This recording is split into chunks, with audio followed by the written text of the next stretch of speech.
Assalamualaikum warahmatullahi wabarakatuh. Perkenalkan, nama saya Sabli Hariswanto. Saya kuliah di Universitas Widya Mataram, Prodi Hukum.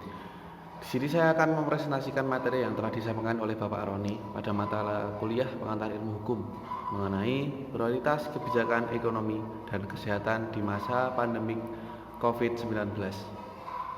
Dalam menentukan nasib hidup masyarakat Indonesia, pemerintahan mengeluarkan berbagai bentuk kebijakan yang terkesan sangat tergesa-gesa.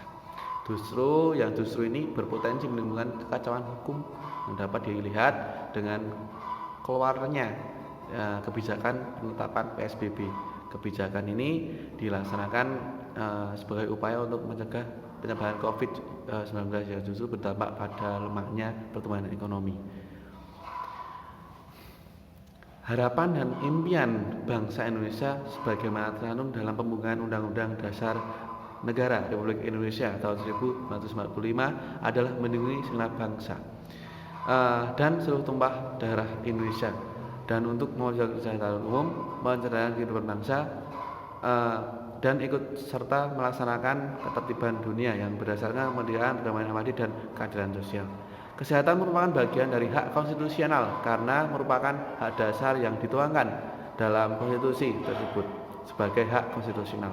Pemerintah memiliki tanggung jawab sebagai pemberi pelayanan pada masyarakat dalam hal kesehatan, dan rumah sakit merupakan sarana sebagai penyelenggara kesehatan yang berdasarkan pada pasal 4 Undang-Undang Dasar pasal 4 Undang-Undang Nomor 44 tahun 2009 tentang rumah sakit.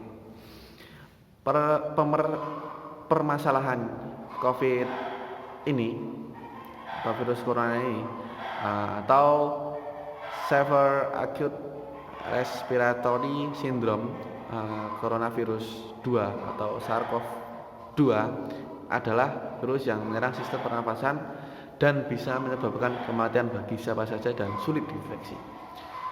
Dengan tidak efektifnya pembatasan fisik atau physical distancing, di beberapa daerah menetapkan kebijakan lockdown secara sepihak dengan melakukan penutupan terhadap pelabuhan dan bandara udara, sehingga menjadi polemik antara pemerintah pusat dan pemerintah daerah mengenai kewenangan penerapan lockdown ini. Berdasarkan data dari Badan Intelijen Negara atau BIN, penyebaran COVID-19 akan mengalami puncaknya pada Juli 2020, dan prediksinya penyebaran COVID ini akan mencapai 106.287 kasus. Begitu ya. Suatu regulasi yang dijadikan suatu hukum merupakan suatu perintah dari penguasa yang dituangkan dalam bentuk perundang-undangan. Unsur yang terpenting dari hukum adalah perintah atau command. Oleh karena itu, hukum bersifat tetap logis dan tertutup atau closed logical system, di mana keputusan wajib memperhatikan nilai-nilai yang baik atau buruk. Penerapan PSBB atau pembatasan sosial berskala besar mengenai pembatasan hak seseorang berpindah dari suatu tempat ke tempat yang lain, ini merupakan hak yang harus dibatasi oleh undang-undang karena ini mencakup hak asasi manusia seperti halnya dituangkan dalam Undang-Undang Nomor 39 tahun 1999 tentang hak asasi manusia. Pengaturan dan penerapan kebijakan penanganan COVID-19 yang tidak sesuai dengan kaidah hukum berpotensi menimbulkan kekacauan hukum dalam kehidupan masyarakat dan bertindak sewenang-wenang. Hal ini dapat dilihat dengan munculnya tindakan sewenang-wenang oleh berbagai lapisan, antara lain itu kita bahas. Yang pertama, tidak adanya transparansi terkait penanganan COVID-19 sangat berpengaruh terhadap penggunaan anggaran COVID-19 yang berpotensi menimbulkan tindak pidana korupsi, serta lemahnya pengawasan juga dapat berpotensi adanya penyalahgunaan kewenangan. Yang kedua, melahirkan celah hukum dengan tidak dapat dituntutnya seseorang berdasarkan etikat baik menggunakan anggaran pada masa pandemi COVID-19 yang diatur dalam pasal 27 Perpu nomor 1 tahun 2020 dan resmi menjadi undang-undang. Ya, kita lanjut ke pembahasan untuk yang pertama, yaitu konsep hukum dan konstitusional prioritas kesehatan dan ekonomi di masa pandemi COVID-19. Untuk yang pertama, yaitu hukum dan konstitusi prioritas kesehatan.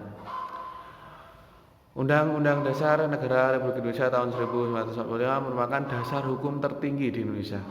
Dalam tataran normatif, Undang-Undang Dasar Negara Republik Indonesia tahun 1945 ini dianggap sebagai norma hukum tertinggi dalam sistem hierarki norma hukum di Indonesia. Pernyataan ini mengandung makna bahwa konstitusi tersebut memiliki derajat yang paling tinggi dibandingkan dengan bentuk peraturan perundang-undangan lain.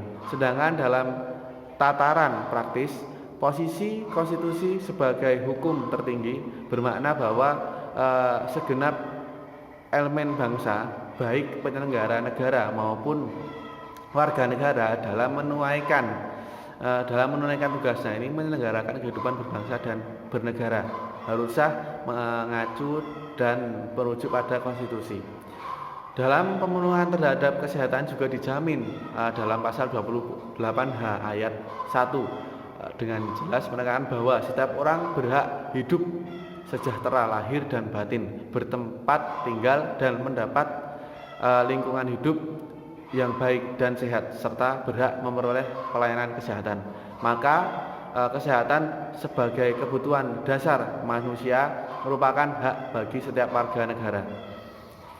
Pasal inilah yang menjadikan rujukan atau lahirnya Undang-Undang Republik Indonesia Undang-Undang Republik Indonesia nomor 36 tahun 2009. Begitu ya, tentang kesehatan dibentuk demi melaksanakan amanah konstitusi dan memenuhi kebutuhan hukum masyarakat akan melayani kesehatan dan juga sebagai pengganti undang-undang sebelumnya, yaitu Undang-Undang nomor 23 tahun 1992. Dalam pengaturan penanganan COVID-19 melalui beberapa bentuk aturan yang dikeluarkan, boleh dilihat adanya kecenderungan dan potensi ketidakselarasnya dalam pengaturan regulasi penanganan COVID-19 yang diakibatkan adanya kebingungan pemerintah dengan berbagi regulasinya dengan yang nantinya dapat menimbulkan polemik, misalnya penerapan PSBB dengan hak konstitusi, stabilitas pemenuhan ekonomi di masyarakat. Untuk yang kedua ini hukum dan konstitusional prioritas stabilitas ekonomi. Dalam Undang-Undang Dasar Negara Republik Indonesia tahun 1945 pasal 33 ayat 4 yang menjadi dasar konstitusi bangsa Indonesia melukiskan bahwa perekonomian nasional diselenggarakan berdasarkan atas demokrasi ekonomi dengan prinsip kebersamaan, efisiensi, berkeadilan, berkelanjutan, berwawasan lingkungan, berkemandirian serta menjaga keseimbangan, kemajuan dan kesatuan ekonomi nasional. Berdasarkan hal inilah peneguran perlu dilakukan oleh pemerintah sebagai bagian terselenggaranya perekonomian nasional di tengah pandemi. Lahirnya Perpu nomor 1 tahun 2020 tentang kebijakan keuangan negara dan stabilitas sistem keuangan untuk penanganan pandemi coronavirus di SES 2009 atau COVID-19 dan dalam rangka menghadapi ancaman yang membahayakan perekonomian nasional dan atau stabilitas keuangan menjadikan undang-undang merupakan kebijakan atas dasar kepentingan masyarakat dan negara, sehingga kepentingan negara bisa tercapai tanpa harus menyengsarakan masyarakat. Lahirnya Perpu nomor 1 tahun 2020 ini tentang kebijakan keuangan negara dan stabilitas sistem keuangan untuk penanganan COVID ini dalam rangka menghadapi ancaman yang membahayakan perekonomian nasional dan stabilitas keuangan yang menjadi undang-undang memberikan celah bagi koruptor dan melakukan tindakan dalam hal merugikan keuangan negara. Juga di satu sisi juga dapat membantu masyarakat di saat terjadinya kegentingan hukum. Ancaman terhadap perekonomian nasional justru akan terjadi ketika adanya celah dalam penyalahgunaan kewenangan Hal ini dikarenakan jika suatu regulasi tidak diatur dengan benar akan menghasilkan ancaman terhadap birokrasi pemerintahan dalam sistem ketatanegaraan dan yang lebih parahnya terdampak pada masyarakat luas. Ditambah lagi banyaknya masyarakat yang di PHK akibat COVID ini dan hampir sebagian besar masyarakat menggantungkan hidupnya kepada kebijakan pemerintah bisa tetap bertahan hidup. Begitu ya. Di pembahasan berikutnya yaitu ada aktivitas ekonomi, penanganan dan penyalahgunaan dan penanggulangan COVID dengan penetapan protokol COVID-19. Untuk yang pertama yaitu aktivitas ekonomi berjalan bersamaan dengan penerapan protokol COVID-19.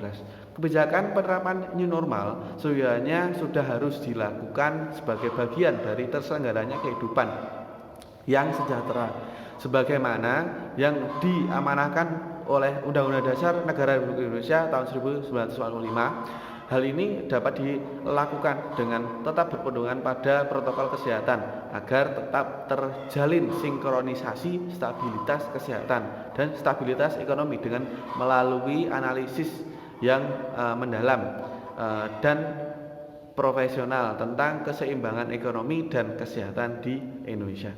Dan dapat dianalisis sebagai berikut. Mungkin tidak semuanya kami sebutkan, mungkin dua saja ya. Yaitu kebijakan ekonomi nasional baik secara makro dan mikro harus dilakukan dalam memulihkan ekonomi. Yang kedua yaitu kebijaksanaan itu dijabarkan lebih lanjut mengenai bagaimana memberdayakan usaha kecil dan menengah tanpa merugikan lingkungan hidup. Yang ketiga itu memperbaiki sistem keuangan dan sistem perbankan secara efektif dan efisien. Yang keempat, pengelola sumber daya kelautan, perikanan dan perhubungan laut dengan tetap menggunakan protokol kesehatan guna pemenuhan pangan bagi warga negara Indonesia. Yang kelima itu mencegah KKN dalam birokrasi di masa pandemik ini dengan meningkatkan proses dan prosedur pelayanan publik dan lain-lain. Yang berikutnya terakhir itu hukum Indonesia di masa pandemik dapat berperan dalam mengubah wadah aparat negara, pemerintah atau birokrasi dan peradilan yang cenderung dianggap aksi KKN ini bisa menjadi wajah cantik dan terpercaya karena memberikan pelayanan yang prima kepada masyarakat. Begitu. Yang kedua itu anggaran penanganan dan penanggulangan COVID-19 atau APBN. Anggaran pendapatan dan anggota belanja, maksud kami anggaran pendapatan dan belanja negara atau APBN ini merupakan rencana keuangan tahunan pemerintah negara Indonesia yang disetujui oleh DPR. APBD atau maksud kami APBN ini berisi daftar sistematis dan terperinci yang memuat rencana penerimaan dan pengeluaran negara selama 1 tahun anggaran yang terhitung dari 1 Januari sampai 31 Desember. APBN merupakan maksud kami APBN atau perubahan dari APBN dan pertanggungjawaban APBN setiap tahun ditetapkan dengan undang-undang.